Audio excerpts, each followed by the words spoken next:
Okay, before I start this video, I've got an amendment to make. Turns out that the game actually only counts the first 900 statisticians towards bonus experience, so you actually only need a single stack. I'm sorry about the mistake and to anyone who grinded out hundreds of stacks, but I'll make sure to fact check a little better in future.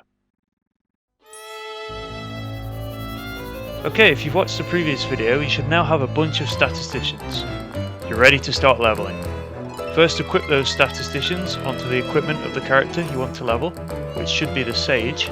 You're also going to need to give the leveling character the best weapon you have available for them.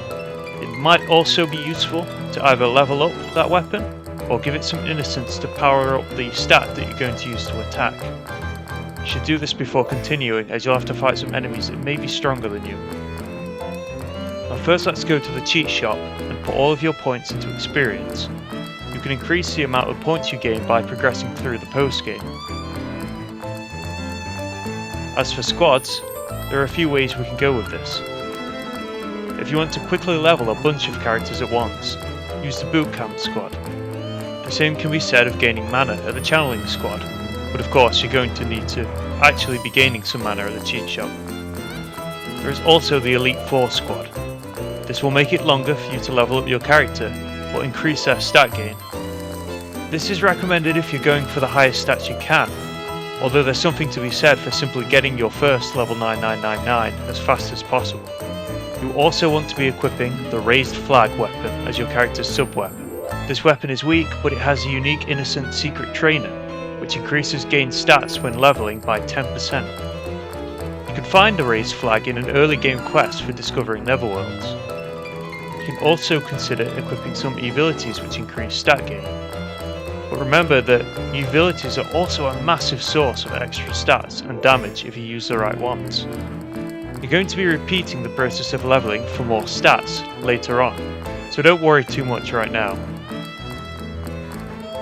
At first, your best training stages are the first, third, and fourth martial training maps.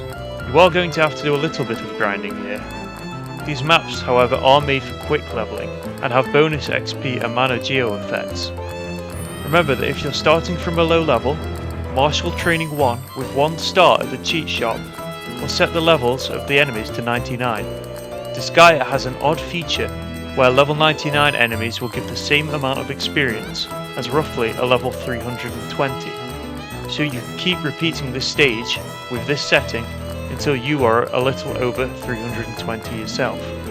Repeat a stage until you are strong enough to one-hit kill the stage or star level above it. You want to be leveling as fast as possible, so try not to take more than one turn beating a stage. Get the strength of your enemies just right and manageable enough. You do want to aim to eventually take on Martial Training 5, as it is where you get the most experience. The problem is that enemies are boards, which have a special trait where you can't hurt them unless you can one-hit kill them. I mean, you do want to be doing that anyway, so it's not a huge problem. And you can also use the special board killer ability to increase your attack by 50% when fighting boards. You eventually want to start using the same stages in the Land of Carnage.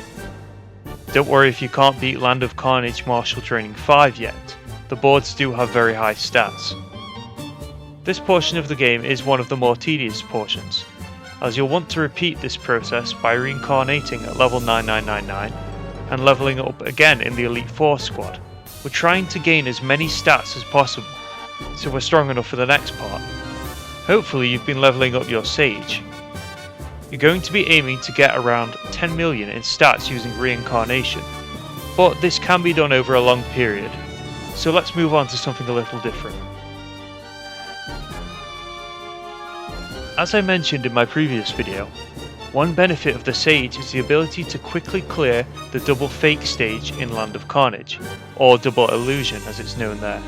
The Land Decimator skill is your friend. Once you have a decent amount of stats, we can take on this stage. You're going to want to unlock a second unique ability slot for your Sage, and fully master the Twin Dragon class. And if you don't understand what I just said, don't worry, we'll cover the class mastery later. You unlock unique ability slots by last hitting certain bosses, or by passing a bill at the strategy assembly. The Twin Dragon unique ability, Twin Heads, allows a character to attack twice as long as they don't move first. You will also want to give your Sage the Overload Comet Disaster, which does star damage to all enemies. This is also unlocked by passing a bill. Before starting the stage, equip your Sage with the Megaphone weapon as a sub-weapon. This weapon's uniqueness and increases your chance of capturing enemies, and we're going to need a lot of captured enemies later on. Start the stage and use Land Decimator. This should kill some Asagis and enrage the others. The second attack will kill lots of these enraged Asagis, which in turn will give you a lot of shards. Your Sage will probably enrage pretty quick too. This will allow you to do extra damage with her Overload and reduce Land Decimator's cost to 1.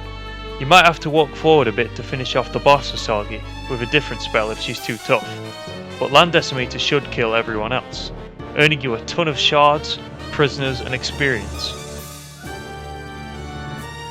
Farm some shards here and use the stage to quickly level up, and next time we'll talk about gaining 10 million more stats using these shards and extracts from your prisoners. We'll also talk about the benefits of the Maid class